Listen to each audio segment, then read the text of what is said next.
그리스도인이란 참 의미심장한 말씀입니다. 그죠? 여러분 교인입니까? 그리스도인들입니까? 그리스도를 닮은 사람. 그리스도인이란 그리스도를 닮은 사람들. 그리스도인이란 그리스도를 생각나게 하는 사람들. 그리스도인이란 그리스도와 연합한 사람들. 그리스도인이란 그리스도께서 내재하는 남자와 여자. 마지막으로 그리스도인이란 야고보서 1장 27절의 말씀입니다. 만군의 여호와께서 마음껏 일하실 수 있는 사람들. 자아가 감추어진 사람들. 예언의 정의들입니다. 다시 한번 호시아 끝장의 말씀처럼 말씀을 가지고 여호와 앞에 돌아가서 우리 소위를 깊이 살펴셔서 단순한 교인이 아닌 정말 그리스도인의 이름으로 일컫는 우리 모든 가족들 되기를 진심으로 바라면서 안식일 환영 예배를 시작하겠습니다. 우리 동산교회를 방문하신 두 여종의 걸음 위에 주의 은혜가 더 충만하게 임하시는 은혜가 있기를 간절히 바랍니다. 은혜와 진리안의 한 주간도 인도하신 주님께 감사를 드리고 이 안식일 내내 해가 지도록 주와 함께 하는 행복한 안식일 되기를 간절히 바라겠습니다. 오늘 저는 익숙한 제목으로 함께 말씀을 좀 나누고 싶습니다. 엄숙하고 중요한 질문. 너희 안에 성령이 계시는가? 다시 묻습니다. 너희 안에 성령이 계시는가? 잘 아시는 성경 구절을 제가 봉독하겠습니다. 너희가 믿음에 있는가? 너희 자신을 시험해 보아라. 너희가 바로 그 믿음 안에 있는가? 너희 자신을 시험해 보고 확정해 보아라. 예수 그리스도께서 너희 안에 계시지 아니하면, 계신 줄을 너희가 알지 못하면 너희는 버려온 자라라고 성경은 말하고 있습니다. 영생에 대한 소망은 아주 얄팍한, 얇은, 피상적인 그런 근거에 절대로 기초해서는 안 된다. 정말 주님께서 오시면 구원해 주시겠지라는 그런 것이 아니고요. 아주 얇은, 빈약한, 박약한, 피상적인 그런 근거에 절대로 두어서는 안 된다. 하나님 우리 사이에 결정되어야 할 가장 중요한 문제인데요. 막연한 소망에 불과한 소망은 분명한 멸망을 초래할 것이다. 다시 묻습니다. 예수를 믿을 때 성령을 받으셨습니까? 성령께서 우리 속에 내재하십니까? 에베소 3장 16절처럼 믿음으로 예수를 주로 삼아 거룩하게 하고 사랑 가운데 터가 굳어져 뿌리를 내려서 사랑 가운데 깊이와 넓이와 높이가 풍성한 사랑 가운데서 자라나는 성령의 새롭게 하심의 은혜가 여러분 경험되어지십니까? 잘 아시는 말씀을 좀 읽어드리겠습니다. 너희는 마음을 새롭게 함으로 변화를 받아서 하나님께서 정말 나를 받아주시는가? 내 생각, 내 마음, 내 느낌, 내 품성을 정말 그분께서 가늠하실까? 그 사실을 우리가 어떻게 인정, 확정해 볼 수 있을까? 그 구절에 관한 정언의 말씀입니다. 어떻게 우리가 그것을 입증할 수 있을까? 성령께서 마음과 정신과 감정과 인격을 점령함으로 그 일이 입증된다. 마태복음 22장 11절 주석의 말씀. 그러려면 성령께서 우리 마음과 정신과 감정과 인격까지 지배하려면 통로가 있어야 합니다. 통로가 뭐죠? 진리입니다. 진리가 온 마음에 인쳐져야 합니다. 진리가 감정에 고정되어야 합니다. 정신에 인쇄되어져야 합니다. 진리가 회심을 통하여 부드럽게 바뀐 마음의 땅에 진리가 올바른 조건으로 심겨지지 아니하면 성령께서 절대 일을 할 수가 없다는 사실을 여러분 아셔야 합니다. 복음이 변론으로 이미 전파되었지만 왜 증거 안 되어지는가? 바로 그 까닭입니다. 하나 단언합니다. 아직 그들이 회개하지 않았기 때문이다. 자, 성령께서 마음과 정신과 감정과 인격을 점령할 때 우리는 로마서 12장 1절 2절의 말씀이 입증되어지는데 그럼 그 변화가 어디서 보이는가? 품성의 실제적 변화에서 가시적으로 그 일이 나타난다 라고 성경은 분명히 우리에게 말씀해 주고 있습니다. 익숙한 정언을 한번 볼 텐데요, 보기 전 잘 아시는 성경 구절로 다시 반문합니다. 가로되 너희가 믿을 때 성령을 받았느냐? 우리가 성령이 있는 줄을 알지 못했는데요, 듣지도 못했는데요. 너희가 예수를 믿을 때 성령을 받았습니까? 다시 복습합니다. 바이번이 꿈을 꾸었습니다. 한 건물 앞에 수많은 사람들이 건물에 들어가기 위해서 운집해 있었습니다. 질문은 그것입니다. 성령을 받았습니까? 하나 답을 드립니다. 늦은 비 성령을 받지 않고는 아무도 재림을 맞이할 수 없다는 사실을 기억하셔야 합니다. 늦은 비 성령을 받으셔야 합니다. 그래야 살아 승진할 것입니다. 늦음의 성령을 받아야만이 우리의 죄가 도말된 사실을 확인할 수 있을 것입니다. 자, 다시 묻습니다. 많은 사람들이 한 중요한 건물에 들어가기 위해서 줄을 서 있는데 묻습니다. 그대가 성령을 받았습니까?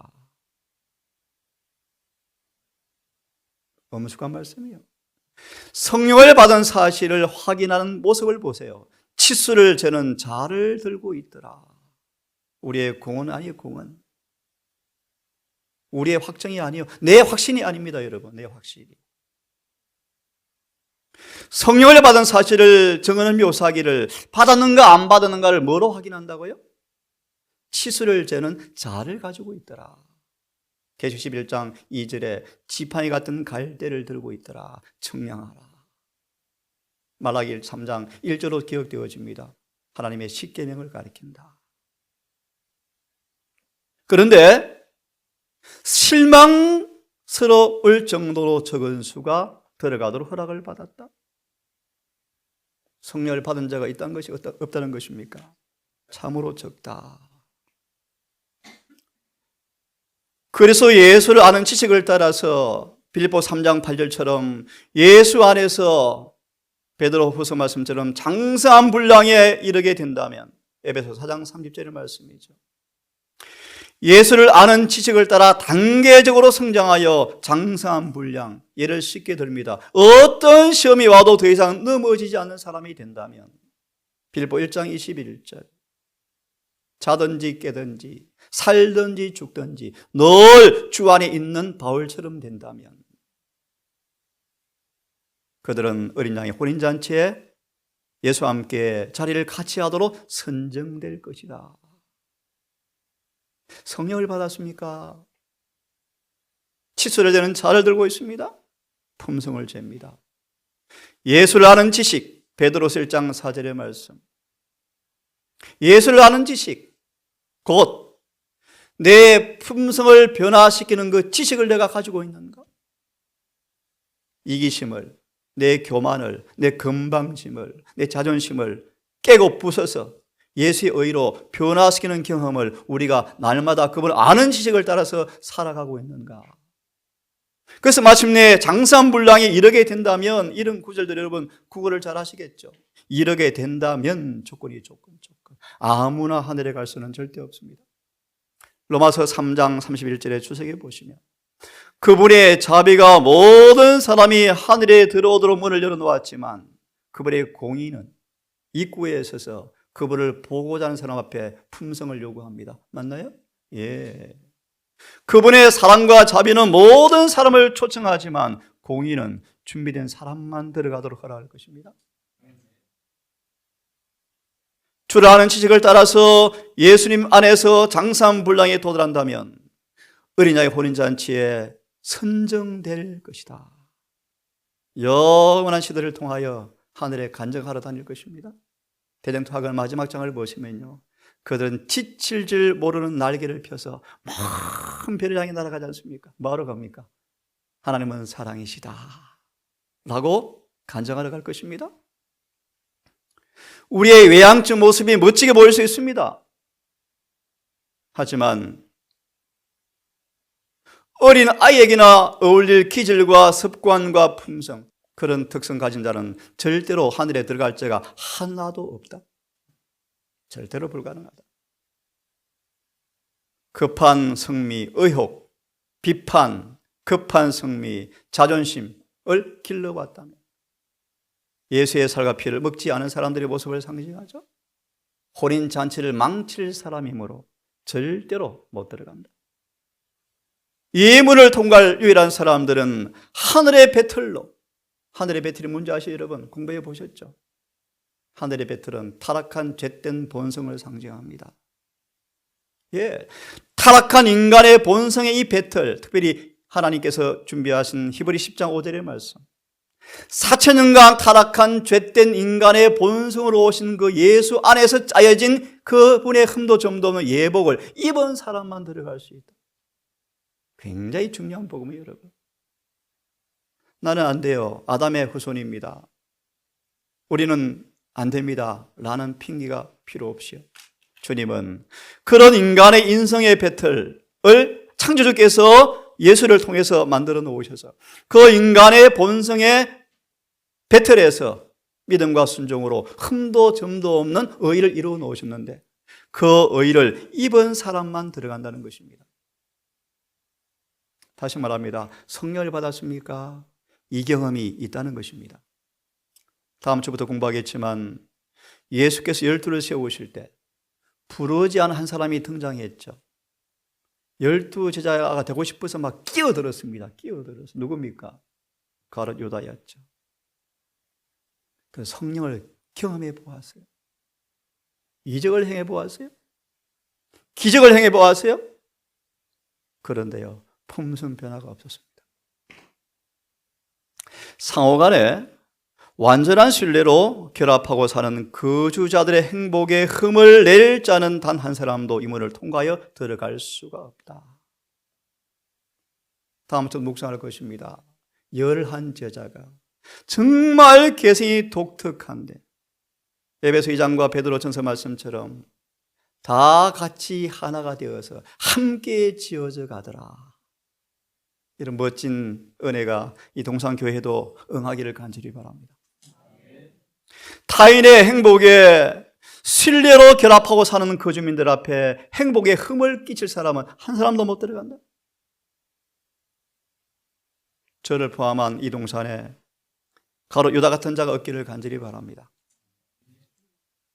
우리 안에 유다가 없기를 간절히 바랍니다. 자아를 남겨둔 자를 대표한 사람이 유다입니다. 유념하시고 상기하기를 간절히 바랍니다. 초막절이 끝나갑니다. 이 말의 의미는 정말 구원받은 것을 감사하면서 신나해야 할 그 순간에 맥 없는, 메갈이 없는 자라도 말로요, 풀이 죽어 있는 그들을 큰 슬픔으로 주님께서 바라보시면서 외친 음성이었습니다. 누구든지 목마르거든 내게로 와서 마시라. 이 말인즉 예수를 믿는 자들에게 받을 성령을 가리켜서 하신 말씀이었다. 대속죄일이 끝나고 하늘에 승천하여 도착한 그 날을 의미하는 장막절, 초막절이 마친 끝날인데 구원의 즐거운 경험이 없는 것입니다. 여전히 목마른 것입니다. 묘사해 드릴게요. 그런 그들을 슬픔으로 바라보시면서 외친 음성이었습니다. 누구든지 목마르거든. 왜 목이 마릅니까? 그들 속에 뭐가 없다는 것이죠? 성령이 없는 것입니다. 성령이 임하면 그 속에서 뭐가요? 생수가 어떻게 해요? 마르지 아니함이라. 미리 말합니다. 그런데 로마서 7장 24절처럼 사도 바울도 거듭난 사람이었지만 공고하다고 그랬다고요? 그것이 바로 거짓말임이 입증되었죠. 성령이 내재한 사람들은 공고할 수가 절대로 없습니다. 자, 성대한 예배가 진행되어집니다. 축제의 장면이 다 펼쳐집니다. 빛의 축제였죠. 초막절이요. 빛과 온갖 색채로 현혹되었던 그 초막절의 절기가 수많은 아름다운 음악이 펼쳐지고 성대한 예배가 진행되었는데 이 모든 의식조차도 심령의 결핍을 채워주거나 취하지 않을 영혼의 갈증을 만족시켜주는 것은 아무것도 없었다. 오늘 우리 예배가 이렇게 될까 두렵습니다. 그렇죠? 예수의 말씀을 들은 많은 사람들은 대속절이 지나지고 장막절이 끝날 지점에 불구하고 좌절된 희망으로 여전히 슬퍼하는 자였고, 남 모르는 슬픔을 지니고 있는 사람이었고, 세상 칭찬에 끊임없이 욕망을 만족시키려 노력하는 사람들이었다. 터진 웅덩이에서 물을 담으려고 애를 쓴 사람이었는데 여전히 실망으로 있는 모습이었어요. 즐거운 장면의 광채를 바라보며 있으면서도 만족을 느끼지 못하고 슬퍼하는 그들을 바라보시면서 외치는 음성이 이 말씀이랍니다. 누구든지 목마르거든. 깜짝 놀랐답니다. 왜 우리 예수를 믿어 기쁨이 없지? 왜 변화가 없지? 왜 승리가 안 되어지지? 왜 구원의 확신이 없지? 이런 그들에게 주의 이 말씀이 깜짝 놀라게 하였으며, 그들은 우리의 공감이, 이 목마름이 해결될 수 있대 라는 희망이 불타올랐다. 성령께서는 값으로 헤아릴 수 없는 구원의 선물의 제공을 저들이 깨달아 알 때까지 그들 앞에 그 상징을 계속 제시해 주었다. 함께 읽습니다. 시작. 내가 주는 물을 먹는 자는 영원히 목마르지 아니하리니 나의 주는 물은 그 속에서 영생하도록 솟아나는 샘물이 되리라.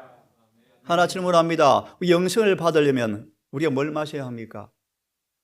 네. 뭘 통해 마십니까? 예, 맞습니다. 한번 마시면 영생 다 받습니까? 구원받처럼? 매일매일 마셔야 합니다. 여인이 떨었습니다. 예수님, 다시는 물 길러 오기를 원하지 않습니다. 근데 먹어도 갈증이 납니다. 갈증 없는 물을 먹고 싶은데요. 좀 이렇게 하자. 내가 그 물을 줄게. 그래요? 두레박도 없으면서요? 갑자기 예수님께서 내 남편을 데려올래. 이 배경이요. 그때 여인은 떨었다. 지금 왜 말씀을 드리는가? 성령을 받는 조건을 말씀드리고 있습니다. 여자는 떨었다. 신비한 손이 이 야곱 우물가 사마리아 여인의 은밀한 과거의 생애를 다 책을 펼쳐서 다 눈앞에 펼치고 있었다. 뭐가 드러났습니까? 죄가 공개되고 있습니다. 그의 생애 비밀을 다 꿰뚫어 보시는 주님의 시선 앞에 미래의 심판에 대한 생각이 들었고, 여인은 양심의 눈을 뜨게 되었다. 감동을 받습니다. 이런 서기를 들어본 적이 없습니다. 드디어 여자는 자신의 부족을 깨닫습니다.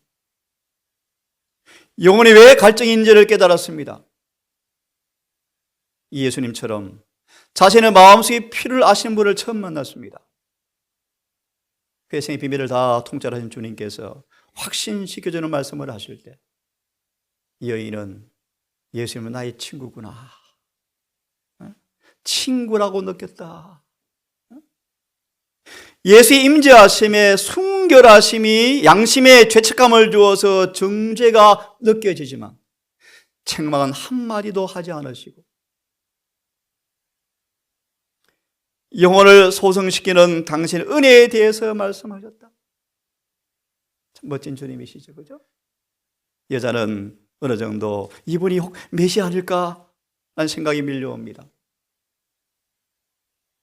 우리가 들었는데요, 메시아가 오시면 모든 것을 우리에게 다 말씀해 준다 그러셨는데요 라고 구약을 인용합니다.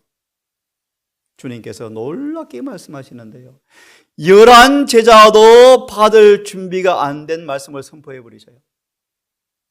내가 바로 그다. 찬양이 기억이 납니다. 이 눈에 아무 증거 아니 보여도요. 이 여인은 또 다른 저언의 말씀 보시면 성령의 계시를 받을 준비가 되어버렸다. 이 말을 듣고 여인의 마음속에는 믿음이 솟아올랐다. 아멘입니다. 믿음을 하나님께서 선물로 주시는 거예요. 또 선물로. 믿음이 솟아올랐다. 사랑이 역사하니까 믿음이 솟아나죠. 그 여자는 하늘의 교사 입에 나온 놀라운 선언을 받아들였다. 내가 바로 그로라. 성령의 은혜 아니고서는 가능하겠습니까, 여러분? 드디어 보세요. 이 여인은 깨달을 수 있는 상태였고 고상한 계시를 받을 준비가 되어 있었고 말씀에 흥미를 느꼈고 성령께서 더 많은 빛을 받도록 그의 마음을 준비시키고 계셨기 때문에 예수의 음성을 들을 준비가 되어버렸다. 우리의 구원은 전부 은혜입니다. 은혜. 전부 은혜입니다. 그죠? 여러분, 이 자리에서 이 말씀을 깨닫고 아멘도 은혜가 아니고서는 불가능합니다. 오직 은혜입니다. 은혜. 그러므로 은혜를 헛되이 받지 마십시오. 이 여인은 예언을 이야기를 갈망하면서 빛은 이미 여인의 마음을 환히 비추고 있었습니다. 정말 은혜로운 말씀이죠. 목마른 영혼에게 주시는 영적 생명인 생명수가 여인의 마음속에서 솟아나기 시작하였다. 왜냐하면 성령께서 그녀 속에서 역사하고 있었다. 아멘. 성령이 임하였습니까? 예, 이미 생수를 먹기 시작합니다. 아시죠? 물동이를 던져버립니다. 물동이를 던져버립니다. 예수께서는 그 이유를 아셨다. 물동이를 버리고 갔다는 이것은 예수의 말씀의 감화가 어떠하다는 것을 정리하는 것임이 틀림없다. 맞습니까? 여인은 생수를 얻었다. 용모도 잊어버렸다. 용모도 잊어버렸다. 여인은 생수를 마셔버렸습니다. 저도 조금 맛을 본 것 같아요. 세상에 흥미가 없습니다. 그는 구주의 목마름을 채우기 위해서 물을 떠줘야 되는데 물 떠주는 것도 잊어버리고 달려갑니다.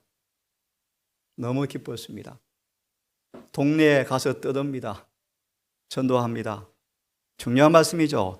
나의 행한 모든 일을 내게 고한 그 사람을 한번 와서 봐라.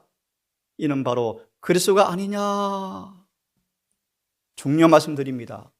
여인의 말은 동네 사람들의 마음에 감동을 주었습니다. 왜요? 여인의 얼굴에 새로운 표정이 창조되었습니다. 전체 용모가 변화되었습니다. 이것 때문에 사람들은 예수를 보고 싶은 마음이 생겼다. 그리스도인이 되었죠. 저희가 동네에서 나와 예수께로 오더라. 성령이 그 속에 임하였습니다. 시간 관계상 제가 바로 봉독합니다. 예수께서 숨을 크게 내쉬면서 말씀하시기를 뭘 받아라? 성령을 받아라. 왜 숨을 내쉬면서 성령을 받아라 그럴까요? 숨은 뭘 의미합니까? 우리의 생명을 의미합니다. 목숨을 의미합니다. 숨을 내쉬면서 성령을 받을 말의 의미는 성령을 통해서만 그분의 생명을 나누어 받는다. 좀 더 깊이 말하면요, 성령은 영혼 속에 영적 생명을 불어넣으시는 분이시다. 흙으로 아담을 만드시고 그 코에 생기를 불어넣으시니 생명이 되었더라. 에스겔 37장의 말씀.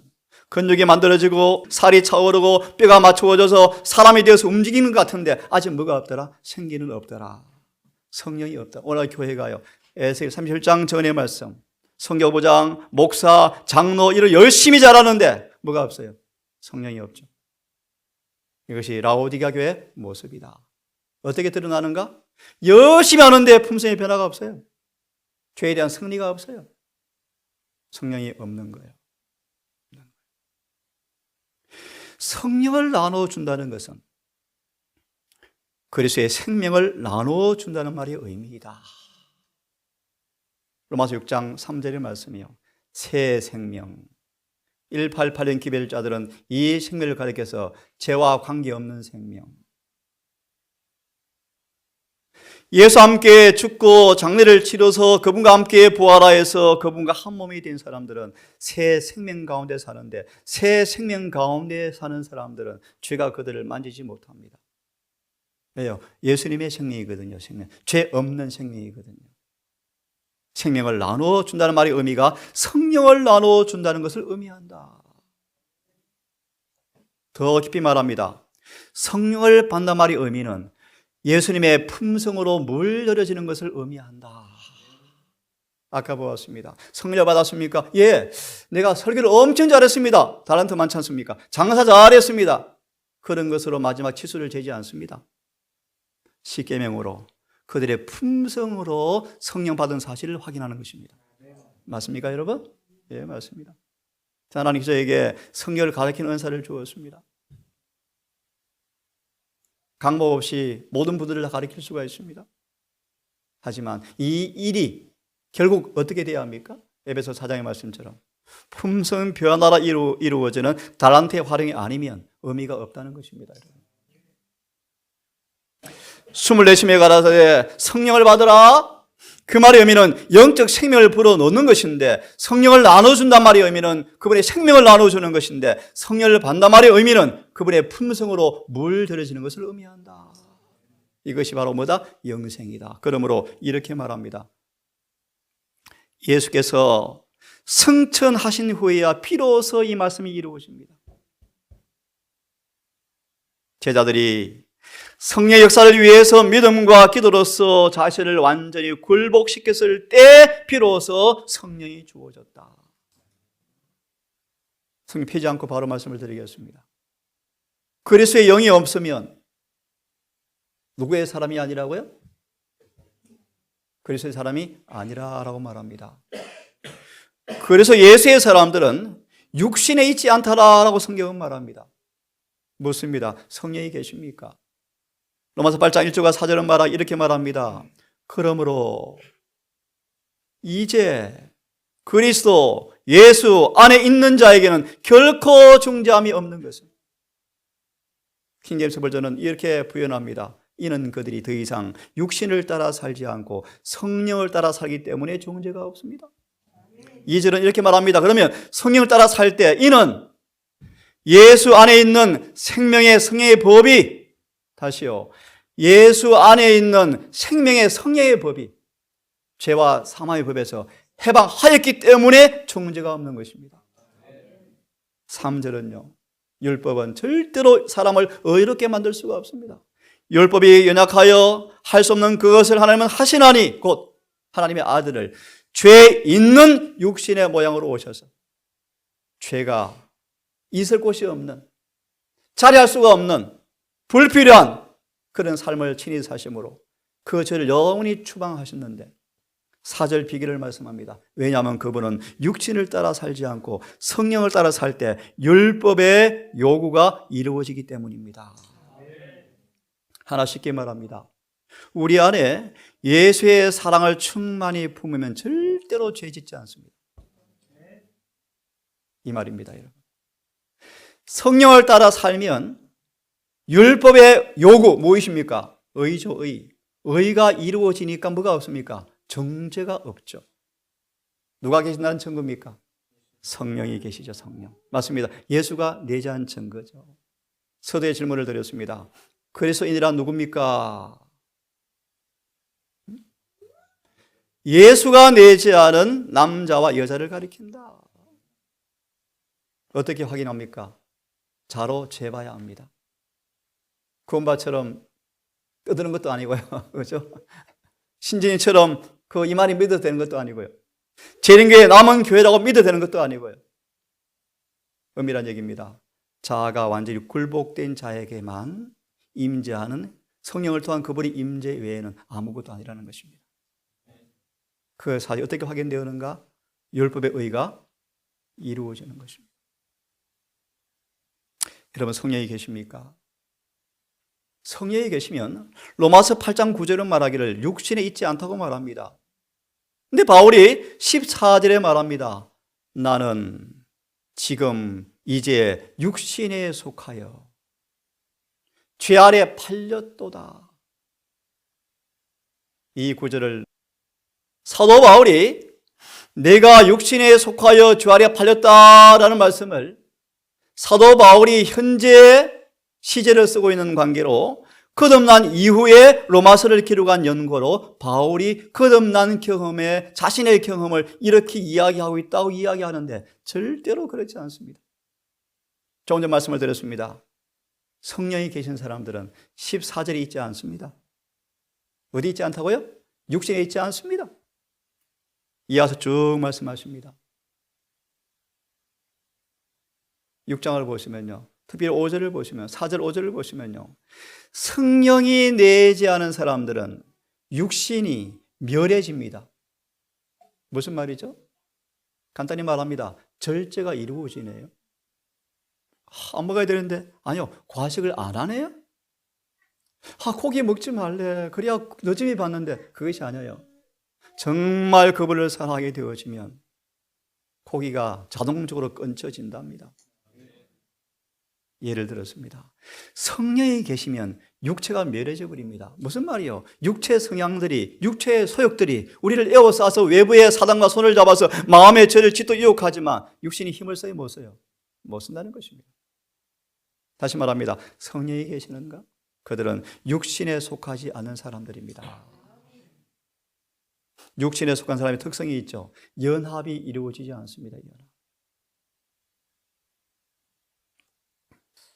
함께 읽어보겠습니다. 시작. 어느 때나 하나님을 본 사람이 없으되 만일 우리가 서로 사랑하면, 아멘, 만일 우리가 서로 사랑하면, 내가 너희를 사랑한 것처럼 사랑하면, 시작, 하나님이 우리 안에 거하시고, 아멘. 누가 있다는 증거입니까? 성령. 그의 사랑이 우리 안에 온전히 이루느니라. 그래서 마태복음 25장에 슬기로운 5 처녀가 깜깜한 밤중에 신랑이 온다 맞으러 나갔을 때 깜깜한 밤길을 비춘 빛이 뭡니까? 사랑의 품성입니다. 그것이 큰 소리 외침이요. 바벨론 무너졌대 나오래, 일월 짐승이 표래. 그거는 물론 맞습니다. 근데 그들의 모습을 보니까 뭐가 이루어졌습니까? 사랑이 완성된 거예요. 이것이 큰 소리 외침이에요. 이것이 바벨론을 무너지게 한대요. 쉬운 말씀 드릴까요? 바벨론 나오래. 그래, 나와볼까? 재림교회 똑같은데? 무너졌습니까? 똑같이 무너졌는데요. 여기서 아니에요. 정말 그들의 말을 들어보니 그들에게서 뭐가 반사되어집니까? 무너진 율법이 수보된 모습이 보이는 것이거든요. 이해하셨습니까? 13절 시작. 그의 성령을 우리에게 주심으로 우리가 그 안에 거하고 그가 우리 안에 거하시는 줄을 아느니라. 아멘. 15절 시작. 누구든지 예수를 하나님의 아들이라 시인하면 하나님이 저 안에 거하시고 저도 하나님 안에 거하느니라. 생략하고요. 17절에 이로써 사랑이 우리에게 온전히 이루어지는 것은 심판날에 주의 어떠하심처럼 우리도 세상에서 그러하니라. 사나운 강풍이는 그 한바다 위에 예수께서 피곤하여 고물에 머리를 기대고 이내 잠이 드셨는데 그분은 평안하셨죠. 예수님이 뭐라고 되어 있죠? 그분은 사랑 안에서 쉬고 있었다. 그렇죠? 사랑은 두려움이 없습니다. 그렇죠? 맞습니다. 성령이 계신 사실은 뭐로 확인되어질까요? 시작. 우리 안에 성령이 거하신다는 증거가 하나님의 사랑이 우리에게서 흘러나오는 사실로 증명될 것이다. 하나님의 충만하심이 온전한 사람을 통하여 다른 사람에게 흘러가게 됩니다. 예. 성령이 거한다는 증거는 무엇이 유출되입니까? 사랑이 나오다가 마르는 것도 아니고요. 끼리끼리 하는 것도 아니고요. 예수님처럼 유다까지 엉어 우셨죠. 성령이 거하는 명백한 증거는 뭐요? 사랑이 흘러나오는 것입니다. 가장 첫 번째, 다음 기회 되면 다시 한번 또 말씀을 드리겠습니다. 사랑은 언제나 오래 참고 언제나 온유하며, 여러분 이 은혜를 저도 여러분 모두도 더 많이 받아서 예수님의 인내와 온유에 동참하시는 은혜가 있게 되기를 간절히 바랍니다. 오늘 여기까지만 읽고 나머지 환송 예배 때 드리고요. 내일은 강을 할 겁니다. 설교는 계시 14장 13절을 중심으로 행복한 죽음과 부활의 소망을 말씀드릴 거예요. 환송 예배 때 맞이하겠습니다. 자, 이 말씀 같이 읽고 오늘은 마무리합시다. 시작. 그리스도를 진정한 품성 그대로 보고 그를 마음에 받아들이는 사람들은 영생을 얻는다. 그리스도께서 우리 안에 사시는 것은 성령으로 말미암는 것이며 믿음으로 마음에 성령을 받아들일 때 곧 영생이 시작된다. 아멘. 오늘 여기까지 하겠습니다. 여러분 성령을 받으셨습니까? 자비하신 아버지, 이처럼 우리를 사랑하사 한 주도 은혜와 진리 안에 우리를 행복하게 하셨다가 화평과 정직 가운데 평온한 안식일을 허락하심을 참으로 감사하며, 떨어져 있었지만 귀한 믿음의 딸들을 이곳에 보내주셔서 함께 찬양과 기도와 말씀을 통하여 죄의 살과 피를 함께 먹고 마시는 경험으로 인도하신 아버지 감사합니다. 비옵는 것은 성령께서 우리 안에 내재하기를 소망합니다. 주님, 우물가 여인처럼 생수를 마신 경험을 통하여 모든 걸 초월하는 사랑을 충만을 통하여 신의 성부에 참여하는 성령의 경험을 하기를 갈망합니다. 주여 우리를 모두를 도우사 후회 없는 회개를 경험케 하셔서 생수를 마시게 해 주시옵소서. 이곳을 찾은 귀한 여정들의 발걸음 은혜로 간시우시고 성령으로 확정하셔서 이곳의 방문을 통하여 행복한 시간 누리다가 갈 수 있도록 인도해 주시기를 예수님 이름으로 기도합니다.